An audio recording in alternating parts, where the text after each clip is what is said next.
الحمدللہ وحدہ والصلاة والسلام علی من لا نبی بعدہ اما بعد فاعوذ باللہ من الشیطان الرجیم بسم اللہ الرحمن الرحیم وَلَقَدْ يَسَّرْنَا الْقُرْآنَ لِلذِّكْرِ فَهَلْ مِن مُدَّكِرٍ۔ اور یقیناً ہم نے قرآن کریم کو نصیحت کے لیے آسان بنا دیا ہے، تو کوئی ہے نصیحت حاصل کرنے والا؟ محترم ناظرین کرام، 9ویں پارے کے خلاصے کے ساتھ آپ کی خدمت میں حاضر ہوں۔ 9ویں پارے کو 2 حصوں میں تقسیم کیا جاتا ہے۔ اس کے پہلے حصے میں سورۃ الاعراف کا آخری حصہ ہے، جبکہ 9ویں پارے کے آخری حصے میں سورۃ الانفال کا ابتدائی نصف حصہ ہے۔ اور اگر ہم دیکھیں سورۃ الاعراف میں جو 9ویں پارے میں مضامین بیان ہوئے، ان کا خلاصہ یہ ہے کہ سیدنا موسیٰ علیہ السلام کا واقعہ بڑی تفصیل کے ساتھ 9ویں پارے میں بیان ہوا ہے۔ پھر اسی طرح عہد الستو جو ہے اس کو اللہ تعالیٰ نے سورۃ الاعراف اور 9ویں پارے میں بیان کیا ہے۔ اللہ تعالیٰ فرماتے ہیں وَإِذْ أَخَذَ رَبُّكَ مِن بَنِي آدَمَ مِن ظُهُورِهِمْ ذُرِّيَّتَهُمْ وَأَشْهَدَهُمْ عَلَىٰ أَنفُسِهِمْ أَلَسْتُ بِرَبِّكُمْ قَالُوا بَلَىٰ شَهِدْنَا أَن تَقُولُوا يَوْمَ الْقِيَامَةِ إِنَّا كُنَّا عَنْ هَٰذَا غَافِلِينَ أَوْ تَقُولُوا إِنَّمَا أَشْرَكَ آبَاؤُنَا مِن قَبْلُ وَكُنَّا ذُرِّيَّةً مِّن بَعْدِهِمْ أَفَتُهْلِكُنَا بِمَا فَعَلَ الْمُبْطِلُونَ۔ اللہ تعالیٰ نے عالم ارواح میں یہ لوگوں سے وعدہ لیا تھا کہ کیا میں تمہارا رب نہیں ہوں؟ عہد الستو اس کو کہا جاتا ہے۔ تو سب نے کہا تھا ہاں، اور اس کی گواہی دی تھی۔ پھر اللہ تعالیٰ نے فرمایا اب اس معاملے میں تمہارا کوئی عذر قبول نہیں کیا جائے گا کہ اگر تم توحید چھوڑ کے شرک کرنے لگ جاؤ تو یہ کہو کہ ہمارے آباء و اجداد ایسے کرتے تھے، فلاں ایسے تھا، معاشرہ ایسے تھا، پھر کوئی عذر نہیں۔ یعنی مفہوم یہی ہے نا ان آیات کا۔ پھر اسی طرح بنی اسرائیل کے ایک شخص بلم بن باورا جو مستجاب الدعوات تھا، اس کا واقعہ ہے جو اللہ تعالیٰ نے یہاں بیان کیا ہے۔ بلم بن باورا کا واقعہ بیان کیا ہے کہ وہ مستجاب الدعوات تھا، اس کی دعا قبول ہوتی تھی، تو اس نے جبارین کے کہنے پر سیدنا موسیٰ علیہ السلام کے خلاف بد دعا کی، تو بد دعا ان کے خلاف کرنے کی بجائے اس کے اپنے ہی خلاف ہو گئی۔ تو اس کی مذمت بیان کی گئی ہے، اور اس کی زبان کو ایک کتے کی زبان سے فَمَثَلُهُ كَمَثَلِ الْكَلْبِ، اس کی مثال ایسے جیسے کتے کی ہے، یلہث تترکہ یلہث اولا او کما قال اللہ عز وجل۔ تو بہرحال بلم بن باورا جو ہے وہ بہک گیا۔ اس نے جب بد دعا کی تو بد دعا موسیٰ علیہ السلام کے برعکس اس کے اپنے خلاف ہو گئی، اس کی قوم کے خلاف ہو گئی۔ تو یہاں سے یہ بھی پتہ چلا کہ جو اللہ کے اولیاء ہیں ان کی حدود ہیں، ان کی قیود ہیں، لیمیٹیشنز ہیں۔ تو یہ نہیں ہے کہ اب دیکھیں نا اس کی زبان سے جو بات نکلتی تھی تو اس میں اثر تو تھا، اللہ تعالیٰ نے بات ہی بدل دی۔ تو اولیاء ذمہ دار ہیں، مکلف ہیں۔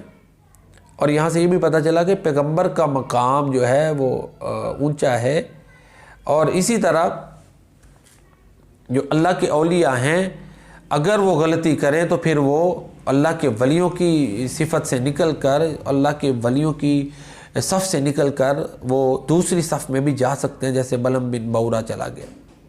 تو بہرحال اللہ تعالیٰ دلوں کو پھیرتا ہے، تو وہ بہک گیا بلم بن باورا، اور پھر اللہ کے ولیوں کی صف سے نکل کر شیاطین کی صف میں وہ چلا گیا۔ تو یہاں پر قرآن کریم کی عظمت بھی جو ہے نا اللہ تعالیٰ نے بیان کی ہے وَإِذَا قُرِئَ الْقُرْآنُ فَاسْتَمِعُوا لَهُ وَأَنصِتُوا لَعَلَّكُمْ تُرْحَمُونَ۔ جب قرآن کریم پڑھا جائے تو خاموشی سے سنو، توجہ سے سنو، تاکہ تمہارے اوپر رحم کیا جائے۔ یہ قرآن کی عظمت ہے کہ تلاوت کلام پاک کو خاموشی سے سننا ہے۔ اس کے نازل ہونے کا سبب یہی تھا کہ مشرکین مکہ جب قرآن کریم پڑھا جاتا تو شور کرتے اور کہتے وَقَالَ الَّذِينَ كَفَرُوا لَا تَسْمَعُوا لِهَذَا الْقُرْآنِ وَالْغَوْا فِيهِ لَعَلَّكُمْ تَغْلِبُونَ، تاکہ غلبہ انہیں حاصل ہو۔ تو بہرحال اللہ تعالیٰ نے مسلمانوں کو بھی یہ سمجھایا کہ جب قرآن کریم پڑھا جائے تو اس کا یہ احترام ہے کہ خاموشی سے سننا ہے۔ تو یہ سورۃ الاعراف کے چند مضامین تھے۔ سورۃ الانفال میں، سورۃ الانفال کے شروع میں اللہ تعالیٰ نے 5 صفات مومنوں کی بیان کی ہیں۔ انما المؤمنون الذین اذا ذکر اللہ وجلت قلوبہم، جب اللہ کا ذکر کیا جاتا ہے ان کے دل ڈر جاتے ہیں۔ واذا تلیت علیہم آیاتہ زادتہم ایمانا، جب انہیں اس کی آیتیں پڑھ کر سنائی جاتی ہیں قرآن کی تو ان کا ایمان بڑھتا ہے۔ وعلی ربہم یتوکلون، اپنے رب پہ وہ بھروسہ کرتے ہیں، نماز قائم کرتے ہیں اور اللہ کی راہ میں مال خرچ کرتے ہیں۔ جنگ بدر کا تفصیل سے ذکر ہے سورۃ الانفال کے شروع میں۔ اور جنگ بدر میں جو اللہ تعالیٰ نے مختلف طریقوں سے مدد کی تھی، بارش برسا دی، فرشتوں کو مدد کے لیے اتارا، کفار کے دلوں میں رعب طاری کر دیا، اور مسلمانوں کو جو ہے نا وہ بہادر، ان کو یعنی ثابت قدم رکھا. تو یہ طرح طرح کی جو مددیں اللہ نے نازل کی تھی، نصرتیں جنگ بدر کے موقع پر، ان کا بیان ہے.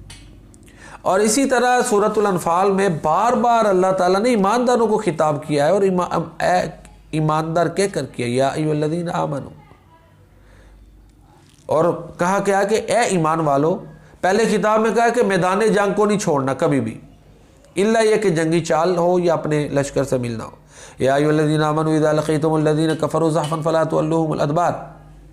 اگر کوئی میدان جنگ کو چھوڑے گا تو اس کا ٹھکانہ جہنم ہے، کبیرہ گناہ ہے. اللہ اور اس کے رسول کی بات کو سننا ہے اور حکم ماننا ہے. یا ایھا الذین آمنوا اطیعوا اللہ ورسولہ ولا تولوا عنہ وانتم تسمعون. جب اللہ کے نبی پکاریں تو نماز پڑھتے ہوئے بھی ایک صحابی کا واقعہ ملتا ہے. اسے کہا گیا تھا جب وہ لیٹ گئے نا اللہ کے نبی کے پاس، تو اللہ کے نبی نے کہا کہ تم نماز چھوڑ کے آ جاتے. تو یہی کہا گیا، یا ایھا الذین آمنوا استجیبوا للہ وللرسول اذا دعاکم لما یحییکم واعلموا ان اللہ یحول بین المرء وقلبہ. بددیانتی نہیں کرنی. یا ایھا الذین آمنوا لا تخونوا اللہ والرسول وتخونوا اماناتکم وانتم تعلمون. اگر مسلمان صحیح معنوں میں اللہ سے ڈریں گے تو کیا ہوگا؟ اللہ تعالیٰ فرماتے ہیں، یا ایھا الذین آمنوا ان تتقوا اللہ یجعل لکم فرقانا ویکفر عنکم سیئاتکم ویغفر لکم واللہ ذو الفضل العظیم. اگر تم تقوی اختیار کرو گے تو کیا ہوگا؟ یجعل لکم فرقانا، تمہیں امر فارق عطا کرے گا.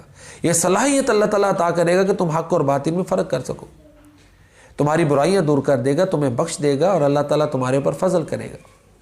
اور اسی طرح پیارے نبی کریم صلی اللہ علیہ وسلم کا احترام کہ اللہ تعالیٰ فرماتے ہیں وما کان اللہ لیعذبہم وانت فیہم. اے نبی چونکہ آپ ان میں موجود ہیں اس لیے ہم ان کو عذاب نہیں کریں گے. یہ مقام مصطفیٰ، عظمت مصطفیٰ، شان مصطفیٰ واضح ہوتی ہے سورہ انفال میں. اور اسی طرح اگر کوئی قوم استغفار کرے تو وہ بھی اللہ کے عذاب سے بچ جاتی ہے. وما کان اللہ معذبہم وہم یستغفرون. شکر گزار لوگ اللہ کے عذاب سے بچ جاتے ہیں. ما یفعل اللہ بعذابکم ان شکرتم وکان اللہ شاکرا علیما. تو یہ 9ویں پارے کا خلاصہ تھا. انشاءاللہ 10ویں پارے کے خلاصے کے ساتھ پھر آپ کی خدمت میں حاضر ہوں گے. اللہ تعالیٰ ہمیں قرآن کریم پڑھنے سمجھنے اس پر عمل کرنے کی توفیق عطا فرمائے. کثرت سے اللہ تعالیٰ ہمیں قرآن کریم کی تلاوت کرنے کی توفیق عطا فرمائے. اسے ہمارے سینوں میں، دماغوں میں محفوظ رکھنے کی ہمیں توفیق عطا فرمائے. اللہ تعالیٰ قرآن کریم کو ہمارا سفارشی اور قیامت والے دن ہمارے لیے حجت بنائے. السلام علیکم ورحمۃ اللہ.